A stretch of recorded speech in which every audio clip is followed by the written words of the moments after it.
नमस्कार. प्रत्येक ऋतूचे एक वेगळे महत्त्व आहे. ऋतूनुसार काही विविध आहार घ्यावेत असे आपले पूर्वज सांगायचे. आरोग्याच्या दृष्टीने देखील ते महत्त्वाचे आहे. आता पावसाळा सुरू झाला आहे. नुकताच आषाढ महिना देखील सुरू झाला आहे. आषाढ महिना आला की तळलेले पदार्थ जास्त खाल्ले जातात. आषाढ महिन्यात खूप जास्त पाऊस पडतो. हवेत गारवा, आर्द्रता असते. अशा वेळी तेलकट पदार्थ व उष्ण पदार्थ खाल्ल्यास शरीराला उष्णता पुरवण्याचे काम तेलातून होते. म्हणूनच या दिवसात तळलेले पदार्थ खाण्याची पद्धत पडली.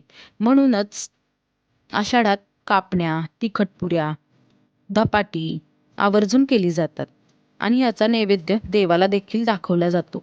एकूणच पूर्वीच्या काळी आरोग्य व आहार-विहाराचा नेमका समतोल साधला जायचा. आपल्या संस्कृतीप्रमाणे प्रत्येक मराठी घरात कापण्या, तिखट मिठाच्या पुऱ्या, धपाटी केली जातात. आपणही करूयात. आपण आज कापण्या करतोय. चला तर मग बघूयात अगदी योग्य प्रमाण वापरून न बिघडणाऱ्या, योग्य अशा कुरकुरीत बिस्किटाप्रमाणे होणाऱ्या कापण्या.